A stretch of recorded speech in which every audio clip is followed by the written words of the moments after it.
this is going to seem like kind of an elementary question, but I know that we got people that watch this, or maybe new believers, or maybe, and you said a couple of times, like, the Lord told me. I just want to break this down because I've never talked about this on podcast.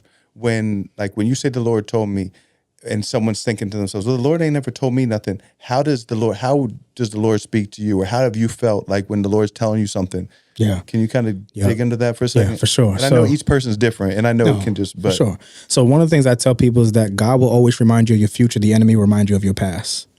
Let me say that one more time. God will always remind you of your future. The enemy will remind you of your past.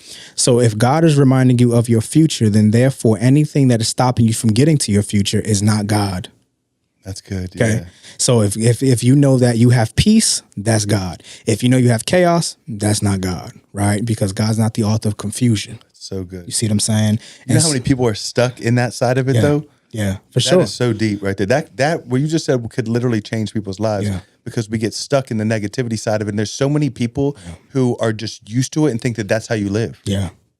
Yeah. Okay. So basically, let me just reiterate that for a second. So if it's something, if you're feeling intuition that's telling you, or your thought process or something that's telling you a way that's going to take you into the future and productive and positive, that's from the Lord. If it's shame, or if it's regret or neglect or something from the past, that's just the devil trying to hold you back and get you stuck. Yeah, the enemy's job, he is assigned to keep you bound. That's his job. And if he can keep you bound, that means you ain't going to have no motion. And if you don't have no motion, that means you're not going to fulfill your purpose. That's so good. See what I'm saying? Yeah, that's so good. You know, the one thing my friend, shout out to Jack, he said to me, he said, you'll never see a dog chase a parked car.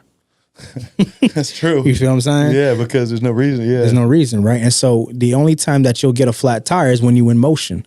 If I'm not moving, how can I get a flat tire? If I'm not moving, how can I put miles on a vehicle? And for some of you, spiritually, you ain't got no miles because you're just so content in park. I'm challenging you right now to get out of park and get into your destiny. I'm challenging you right now, get out of neutral and get into your destiny. Because as long as you're in park, you'll procrastinate. You'll be in pain. You'll be worrying about the things that the enemy wants you to focus on rather than focus on the things that God wants you to be. So shift the gear. That's all you got to do. Shift the gear and let God use you the way that he needs to use you. Because I'm telling you right now, you ain't never going to get attacked when you're not doing nothing. And that's why the enemy is not worrying about people who ain't doing nothing. He's worrying about people who's doing something. That's so good. Yeah, another thing that kind of in that same lane is I feel like we get, and I'm speaking of myself in the past personally, is we can also get stuck in that neutral position by using distractions, like I was telling you before, like the smoking weed stuff, or the drinking, or the and don't get me wrong, I'm not saying that you know what I mean, you're bad if you have a beer or whatever. Right, I'm not going there, but I'm just saying sometimes it can be used as a way for the devil to keep you trapped and content and not trying to move forward. You know what I mean? 100%. That's one of the things with some of these boys that we work with that I try to let them know, hey, I know that in your mind and you listen to all the music and you think, oh man, I'm just smoking weed, right? It's no big deal.